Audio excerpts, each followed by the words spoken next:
Hola, saludos cordiales para todos los docentes que se capacitan y se actualizan con el equipo pedagógico Capellán, y bueno, lo cual constituye un testimonio de cómo también se puede aprovechar estos espacios virtuales como nuevas opciones de enseñar y aprender. Bienvenidos a este nuevo espacio en el cual vamos a tratar aspectos sumamente importantes relacionados ahora con la sesión de aprendizaje en el área de matemática. Quien les habla, ya en ocasiones anteriores nos hemos visto, soy el profesor Mario Enrique Vázquez Vega. Para el día de ahora, el propósito que tenemos establecido consiste en que nosotros, después de participar en esta sesión, podamos elaborar una visión global de todas las consideraciones que se tienen que tener en cuenta para elaborar una sesión de aprendizaje en el área de matemática. Pero fundamentalmente dentro de este propósito, lo que nos interesa ver el día de ahora es cómo podemos hacer una integración de los componentes de los procesos pedagógicos y los procesos didácticos que vienen estipulados en cada una de las orientaciones didácticas que están propuestas en las rutas de aprendizaje. Entonces, teniendo claro este propósito, vamos a dar inicio a la sesión del día de hoy. En primer lugar, deberíamos tener en cuenta que para elaborar una sesión de aprendizaje en matemática, y creo que en cualquier área curricular, es necesario integrar varios aspectos. O sea, la sesión de aprendizaje no consiste en coger un formato y luego llenarlo con algunos elementos o con algunas indicaciones que se puedan dar de manera suelta, sino es necesario justamente hacer integración y comenzar a entender que la elaboración de sesiones de aprendizaje prácticamente es el punto culminante de todo el proceso de planificación que se inicia, fíjese, desde la delimitación de la problemática, trabajar situaciones significativas, organizarlos en una programación manual, en una programación de unidad, y finalmente ya se tienen que proponer las sesiones de aprendizaje. Entonces, como diría Edgar Morin, es un aprendizaje complejo, ¿no? Y en ese sentido se tiene que integrar varios aspectos. Por ejemplo, lo principal que tendríamos que entender es que una sesión de aprendizaje va a estar fundamentalmente estructurada en función a componentes de procesos pedagógicos. Esos componentes de procesos pedagógicos son 6, vienen estipulados en un documento importante, ¿no?, que es este documento, que se llama Orientaciones Generales para la Planificación Curricular, que lo propuso el Ministerio de Educación en el año 2014, y desde ahí se viene manejando. Pero también necesitamos conocer y manejar, sobre todo, no solamente conocer, sino operativizar las orientaciones didácticas con sus respectivos procesos didácticos. Eso viene estipulado en este documento, ¿no?, que en secundaria se manejan 2 documentos. Para el 6º ciclo es uno de ellos, y para el 7º ciclo, y que se denominan rutas de aprendizaje.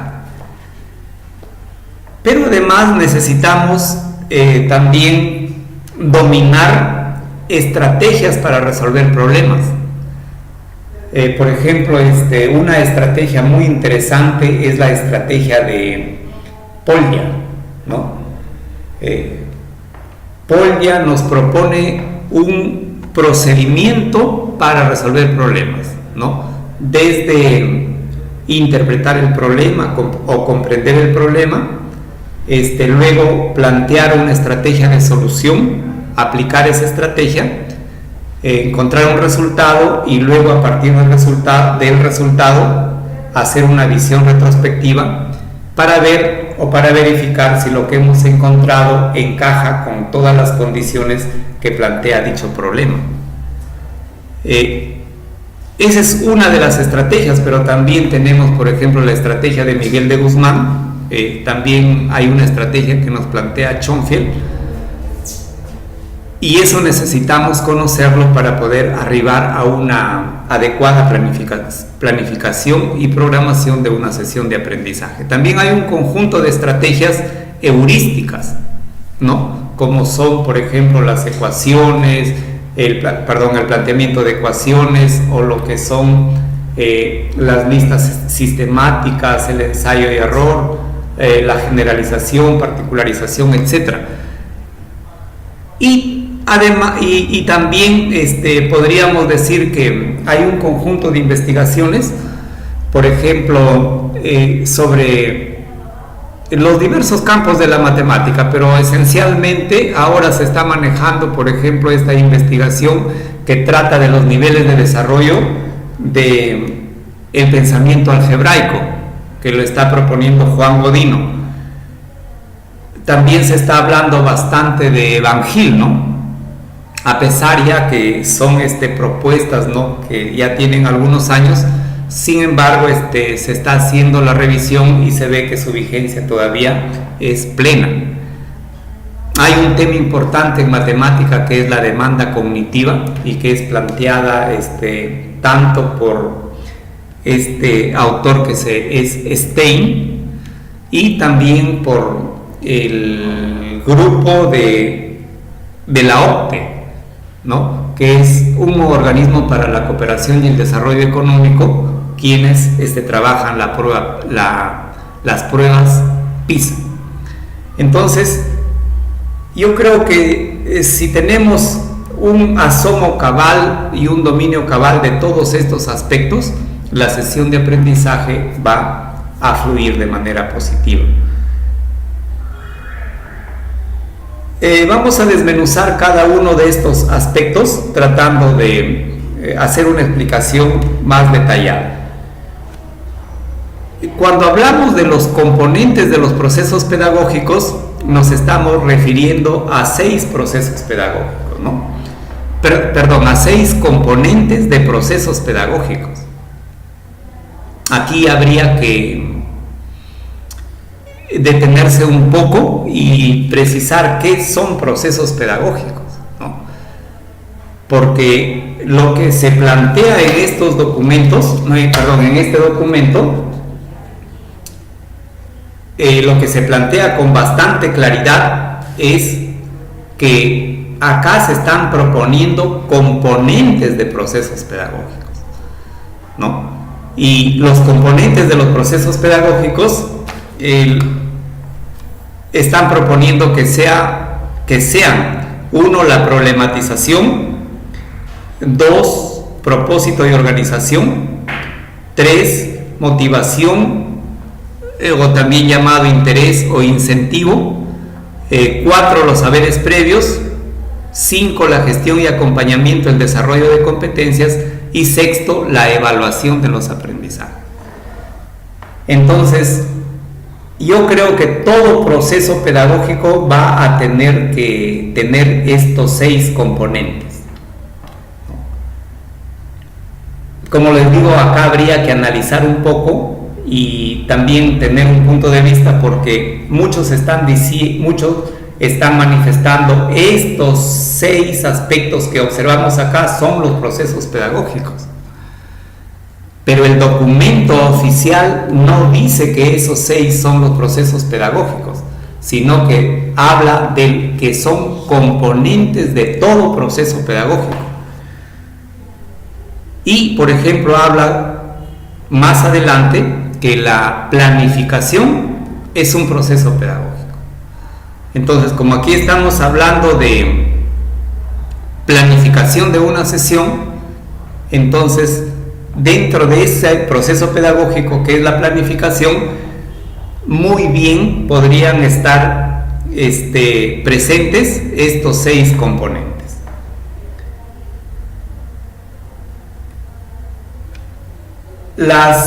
En lo que corresponde a las orientaciones didácticas, en las rutas de aprendizaje, que ya he mostrado anteriormente o que estoy mostrando nuevamente, hay un conjunto de orientaciones didácticas, no tanto en la ruta del ciclo 6 como en la ruta del ciclo 7, que es este.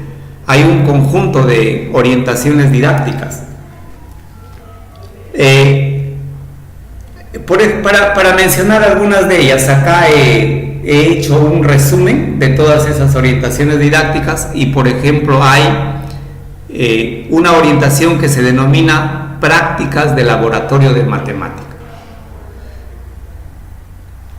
Por ejemplo, esta orientación tiene un conjunto de procesos y a esos procesos se les llama procesos didácticos. O sea, a cada uno de los procesos que hay en estas diferentes orientaciones didácticas que están en la ruta de aprendizaje, se les están denominando procesos didácticos. No confundirlos con los componentes de los procesos pedagógicos. Y hay que tener una claridad en eso. Las prácticas de laboratorio de matemática, por ejemplo, tienen sus procesos.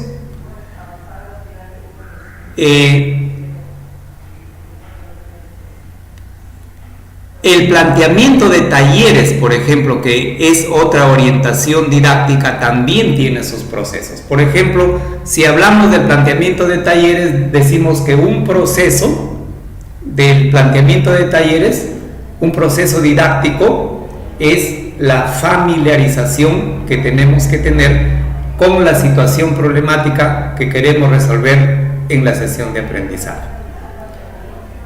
Otro proceso didáctico de esta orientación es formular problemas que sean básicos.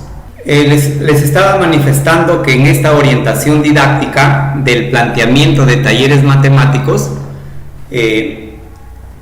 había un proceso didáctico que era la familiarización con la situación problemática. Luego había que formular otro proceso didáctico que era el planteamiento de problemas de integración simple, de traducción simple.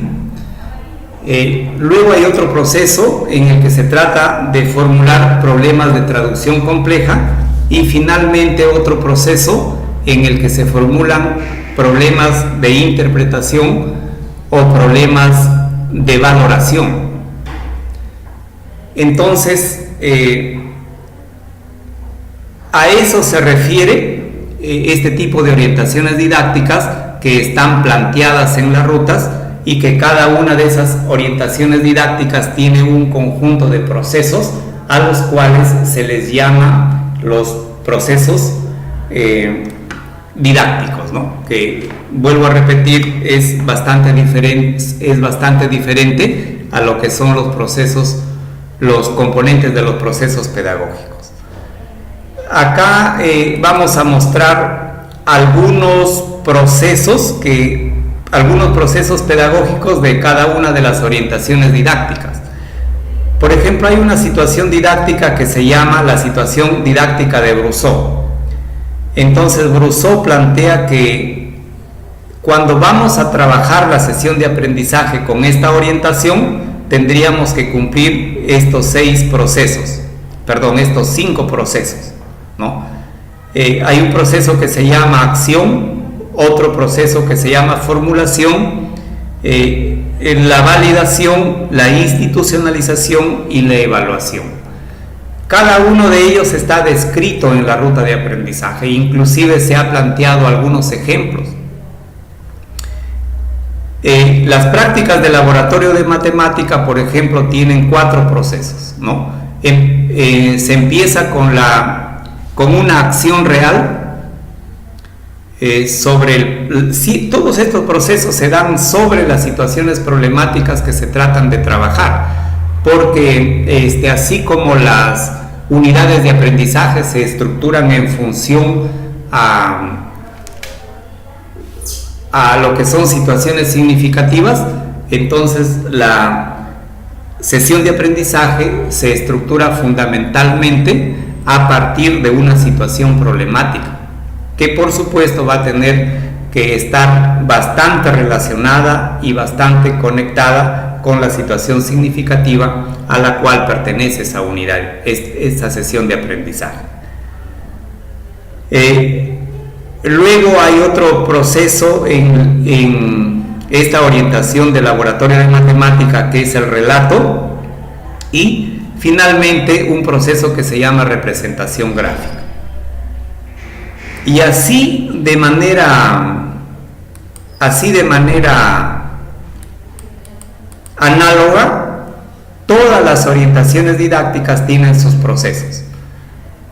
Repetimos acá, por ejemplo, están los procesos de esta orientación que se llama prácticas en el laboratorio de matemática. Hay una suerte de familiarización, luego lo que les venía manifestando, problemas de traducción simple, problemas de traducción compleja y problemas de interpretación, aplicación y valoración, ¿no? Que son problemas que varían en su demanda cognitiva.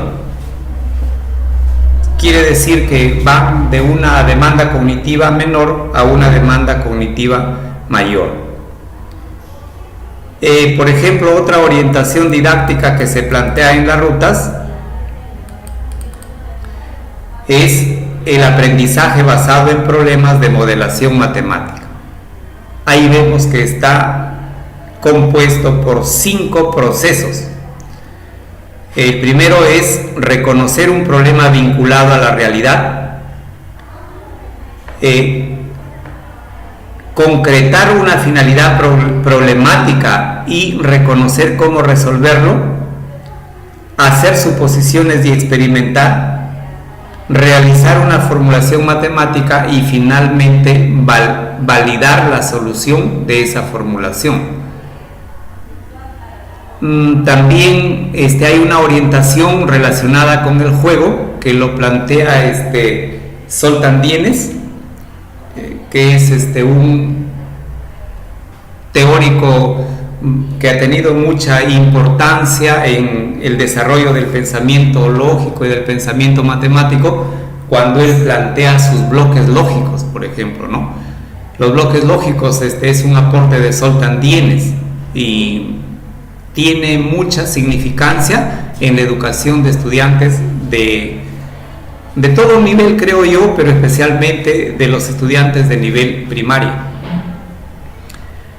Zoltán Dienes, por ejemplo, propone que primero hagamos un proceso de adaptación, seguido de uno de estructuración, luego un proceso de abstracción, de representación gráfica o esquemática, luego pasar a describir esas representaciones gráficas y finalmente llegar a una formulación de ese trabajo que queremos, que estamos tratando de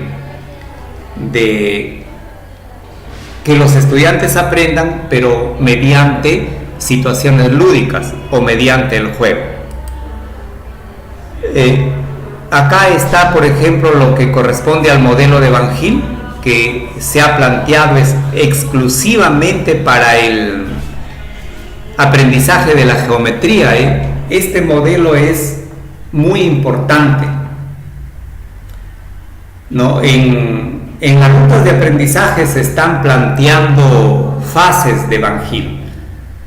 Sin embargo, Van Hill propone también niveles para el desarrollo del pensamiento geométrico, y él dice que en cada uno de esos niveles se pueden implementar estas fases.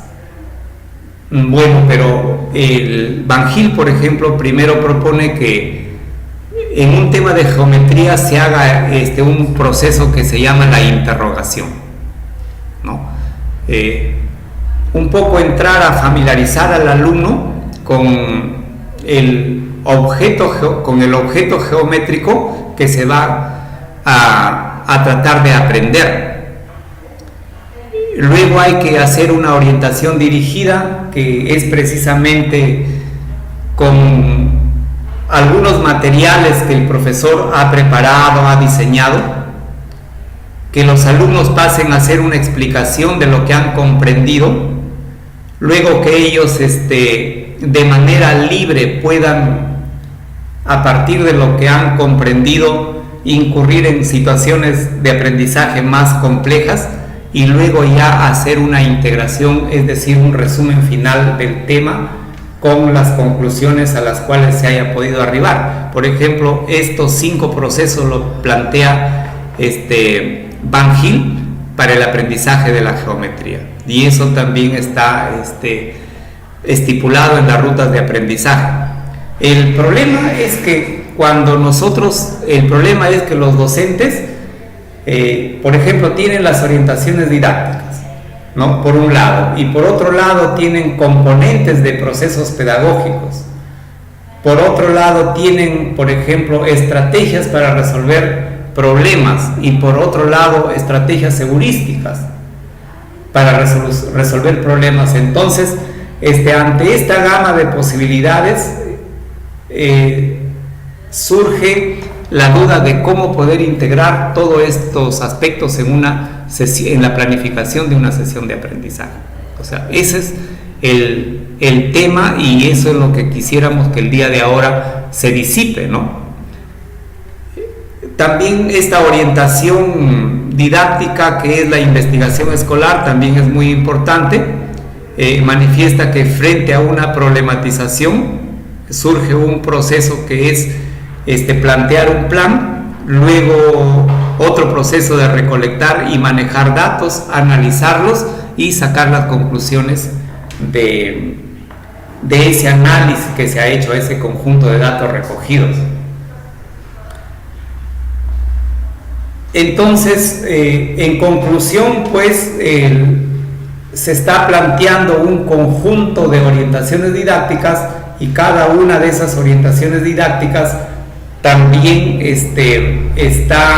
se van a desarrollar mediante un conjunto de procesos didácticos.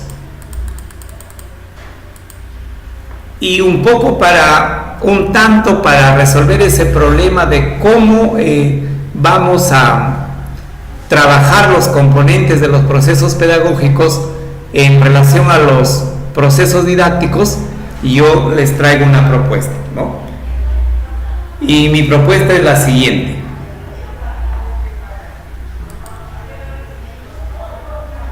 A ver, vamos a suponer que yo en una sesión de aprendizaje deseo trabajar el taller matemático. Bien. El taller matemático tiene,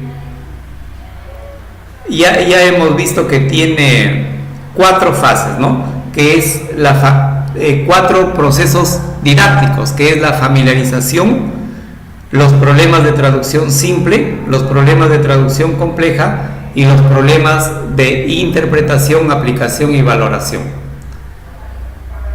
Yo conozco que el taller matemático tiene esos procesos, pero también sé que los componentes de los procesos pedagógicos son 6, ¿no? Que es la problematización, el propósito y organización, la motivación, los saberes previos, gestión y acompañamiento, el desarrollo de competencias y la evaluación. Estos componentes de procesos pedagógicos son los que van a estructurar la sesión de aprendizaje. O sea, ellos van a dar la columna vertebral de la sesión de aprendizaje. También en las sesiones se ven momentos, pero momentos de aprendizaje, ¿no? El momento de inicio, el momento de desarrollo, el momento de cierre, pero lo que no podría faltar en una sesión de aprendizaje es que hagamos actividades para cada uno de estos componentes de procesos pedagógicos. Entonces, la propuesta es que teniendo los componentes de los procesos pedagógicos y teniendo los procesos didácticos, entonces, por ejemplo, mi problematización yo lo puedo iniciar de una manera normal, ¿no? Sin tanto fijarme en los procesos didácticos en este caso del taller. Igual el propósito y la organización de la misma forma, pero la motivación, por ejemplo, lo puedo reemplazar por este proceso didáctico que es la familiarización. O sea, las acciones que yo iba a hacer en motivación lo puedo reemplazar con las acciones o con las actividades que yo voy a planificar para familiarización. Entonces ahí hay una relación, ahí hay una integración. Igualmente, por ejemplo, los saberes previos que es un componente de proceso pedagógico, las acciones que yo voy a plantear en este aspecto lo voy a reemplazar por las acciones que yo voy a trabajar en este proceso didáctico. O sea, cuando plantee problemas de traducción simple, lo puedo hacer para detectar saberes previos. Y cuando plantee problemas de traducción compleja y los problemas de interpretación, aplicación y valoración, que son dos procesos didácticos del taller, lo puedo hacer en esta parte que es gestión y acompañamiento del desarrollo de competencias. Luego ya ahí he completado los 4 procesos didácticos del taller matemático y los estoy integrando con los componentes de los procesos pedagógicos, ¿no? Y luego ya la evaluación lo puedo hacer de manera suelta, ya sin relacionarlo con los procesos de esta columna. Entonces, en conclusión, las actividades que uno pretende hacer, las actividades didácticas que uno pretende hacer en los procesos didácticos, lo puede proponer como actividades para los procesos que estamos observando en la columna de la izquierda. Algunos de repente podrían pensar que la familiarización no podría estar en la motivación, sino que la familiarización podría estar en saberes previos. O sea, esto no es rígido. El maestro tiene que ser bastante creativo y ver en cuál de estos 6 procesos encajan estos procesos didácticos y luego decir, por ejemplo, que esa sesión lo podemos dar una denominación, ¿no? Como hemos utilizado actividades relacionadas con el taller matemático, decimos que esta sesión se ha trabajado o sería de la tipología taller matemático, ¿no? Seguramente si hacemos lo mismo con otra orientación didáctica, le daríamos otra denominación. Por ejemplo, sería una sesión trabajada con Van Gil, por ejemplo, o sería una sesión trabajada con Brousseau, o sería una sesión trabajada con Zoltán Dienes. En esta diapositiva presentamos, por ejemplo, cómo podríamos elaborar una sesión que tenga referencia al modelo de Van Gil, y podríamos decir una sesión que trabajamos ese modelo, ¿no? En la problematización podríamos trabajar este proceso que es la interrogación. O sea, las acciones que voy a presentar en problematización lo podría reemplazar con las acciones o actividades que que puedo plantear en interrogación, ¿no? Luego declaro mi propósito de manera normal, organizo a los estudiantes de manera normal, y en la orientación dirigida, o sea, en este proceso que corresponde al docente, ¿no? En que hace su presentación de materiales o lo que él lleva para la clase, lo puedo orientar para motivar y para detectar saberes previos, pero estoy cumpliendo con las fases de Van Gil. Y esta parte ya de explicación, de orientación libre, de integración, lo hago corresponder con la gestión y el acompañamiento del desarrollo de competencias. Finalmente paso a hacer una evaluación, a cumplir con este último proceso, y diré entonces que esta sesión que he estructurado de esta manera lo he trabajado con el modelo de Van Gil, ¿no? Pero no he perdido de vista los componentes de los procesos pedagógicos, ¿no? No necesariamente estoy proponiendo que la interrogación deba ir en problematización. Tal vez esta interrogación podría ir en motivación, ¿no? Y la orientación dirigida en saberes previos.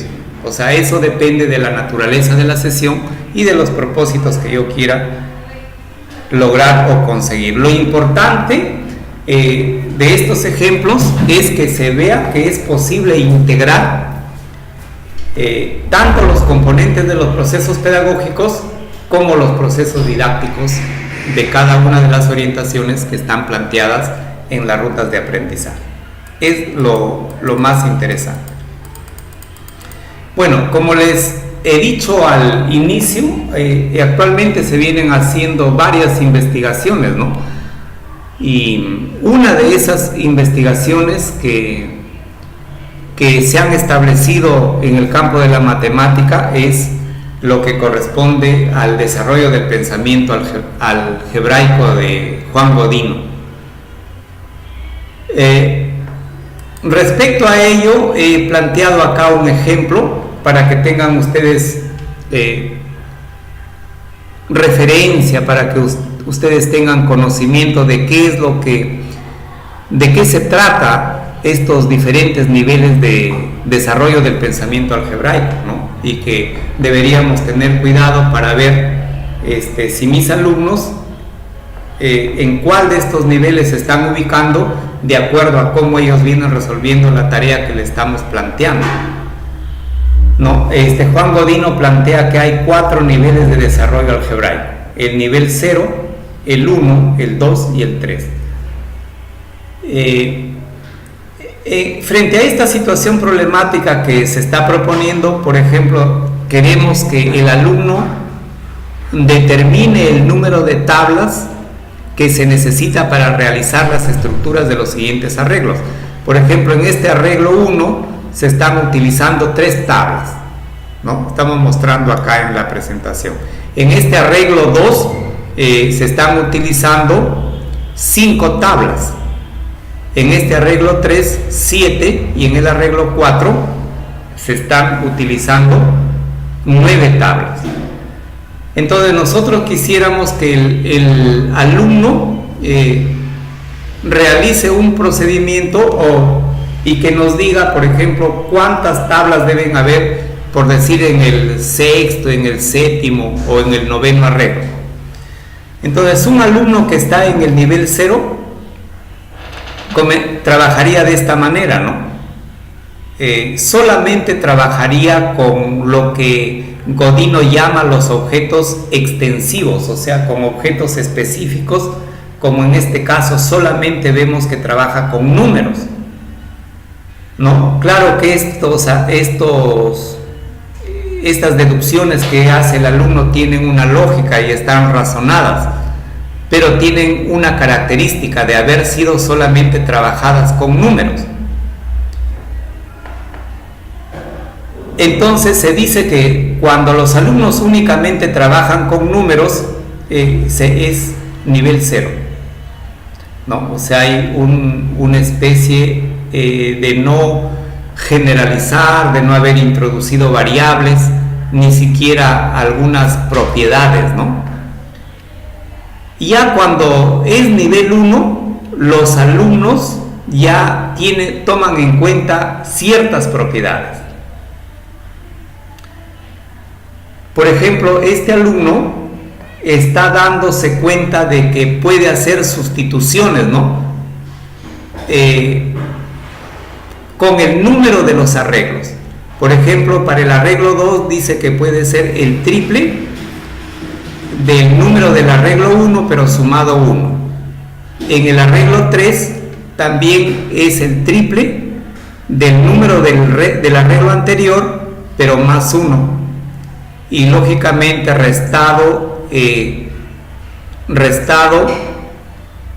arreglo presente menos 1. O sea, en el arreglo 3 sería 3 menos 1. En el arreglo 2, 2 menos 1. Pero lo que sí estamos observando en el nivel 1 es que está trayendo objetos objetos del caso anterior. Por ejemplo, acá está este 3 que vemos en el arreglo 4, este 3 que él escribe acá, lo está trayendo de este 3, que es el orden del arreglo anterior.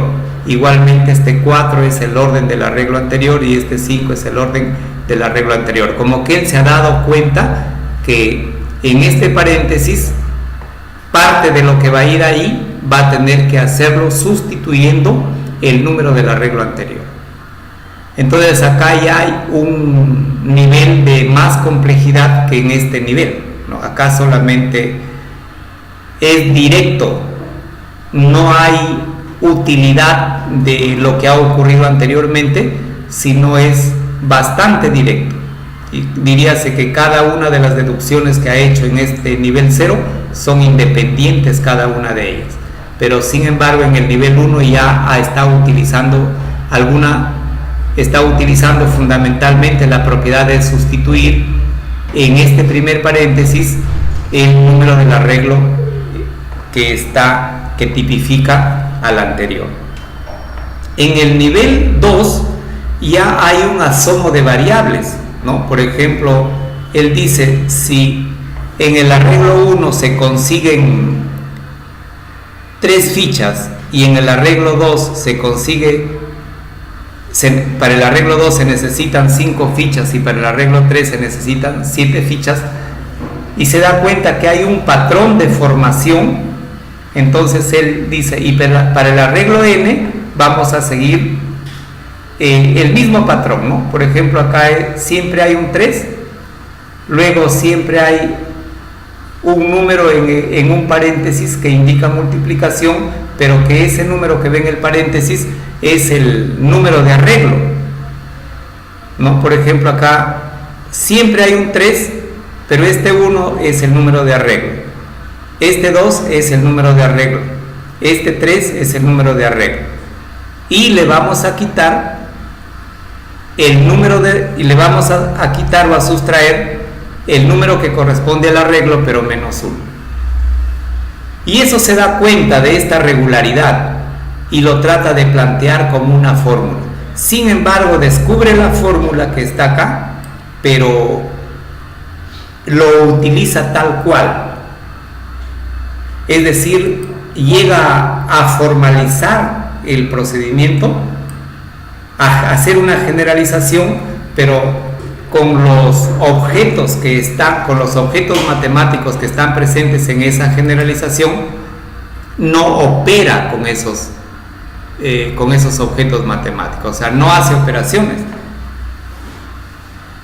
Y el alumno que esté en el nivel 3 también llega a generalizar, o sea, tan igual como el alumno del nivel 2. Sin embargo, a partir de esa generalización, él ya lo opera o sea, establece operaciones. Por ejemplo, acá significa que este paréntesis es una multiplicación y lo pone ya como 3n, pero acá todavía habría que suprimir este paréntesis y luego decir menos n más 1 y finalmente operar 3n menos n igual 2n más 1. Entonces ya llega a otra regla transformada como producto de operaciones que se están haciendo en la ley de recurrencia que habían logrado ya determinar en el nivel 2. Entonces fíjese, eso es lo que propone Juan Godino, y nosotros tendríamos que entender eso para ver si un alumno está en el nivel 0, en el nivel 1, en el 2 o en el 3, y de estar en los primeros niveles, ver cómo promoverlo, ¿no? Por ejemplo, hay algunos que están llegando a los patrones, a la formalización de los patrones, pero no están operando con esos patrones. Entonces habría que hacer acciones remediales en ese sentido. Muy bien, eso es lo que propone Godino y lo hemos trabajado en este caso para patrones, ¿no? Pero no solamente trabaja con patrones, sino también trabaja con ecuaciones, trabaja con funciones, trabaja con situaciones aritméticas también, y cómo esas situaciones aritméticas se pueden algebrizar, ¿no? Habría que tener en cuenta estos niveles de pensamiento algebraico que plantea teórico Juan Godino. Algo muy importante también cuando nosotros estructuramos sesiones de aprendizaje es la demanda cognitiva que vamos a tener que traducir en las tareas que estamos planteando a nuestros alumnos. Y precisamente la demanda cognitiva está definida de la siguiente manera, dice, ¿no?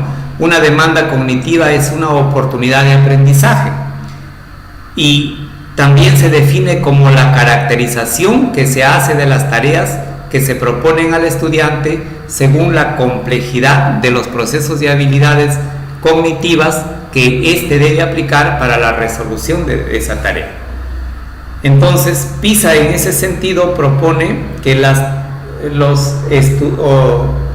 los estudiantes, según cómo resuelvan una tarea, se pueden dividir en 3 grupos, ¿no?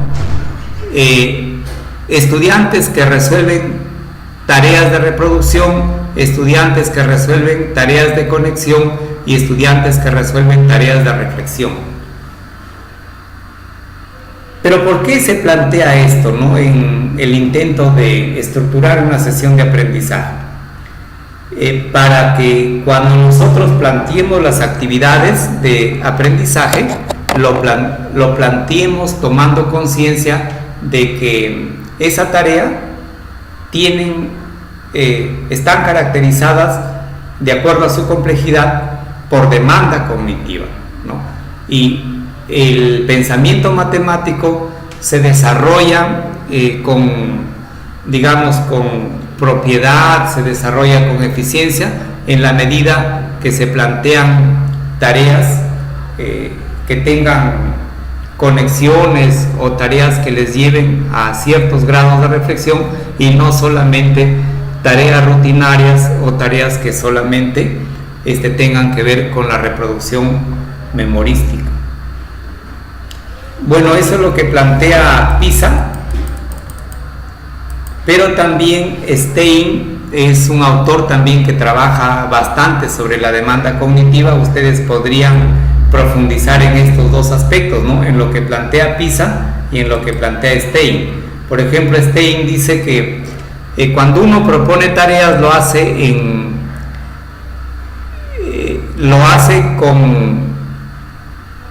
como si estuvieran clasificadas, ¿no? En tareas de baja demanda cognitiva y en tareas de alta demanda cognitiva. En las tareas de baja demanda cognitiva corresponden las de memorización y en las que se solicita a los alumnos que hagan procedimientos sin conexiones. Y en las de alta demanda cognitiva sí se posibilita el hacer matemática y se posibilita de que los alumnos utilicen procedimientos con conexiones. Estas tareas de memorización no exigen que los alumnos empleen procedimientos, o sea, los procedimientos en una tarea de memorización están exentos o están, digamos, no presentes, y estas tareas están exentas de procedimientos. Eso es lo que queríamos darles a conocer en esta parte de las consideraciones para estructurar sesiones de aprendizaje. Arribamos a las siguientes conclusiones. Primero, la planificación de las sesiones de aprendizaje se facilita cuando el docente tiene idea de cómo hacer integración de varios aspectos, ¿no? Entre ellos los componentes de los procesos pedagógicos, que son 6. Las orientaciones didácticas, que son varias, ¿no? Y los procesos didácticos, las estrategias para resolver problemas, las estrategias heurísticas y las investigaciones que hay en el campo de la didáctica de la matemática, ¿no? En este caso, por ejemplo, las que corresponden al desarrollo del pensamiento algebraico, al pensamiento geométrico, y las que se están planteando con estas denominaciones de demanda cognitiva, ¿no? Planteadas por PISA y por este teórico Stein. Segundo, los componentes de los procesos pedagógicos son comunes a todas las áreas curriculares. O sea, todas las áreas van a hacer problematización, todas las áreas van a hacer detección de saberes previos, van a tratar de motivar, van a tratar de gestionar el acompañamiento de las competencias, todas las áreas. Pero lo único que va a ir cambiando son los procesos didácticos, porque cada área va a tener sus procesos didácticos particulares, y cuando no, cada competencia de área también tiene sus procesos didácticos particulares.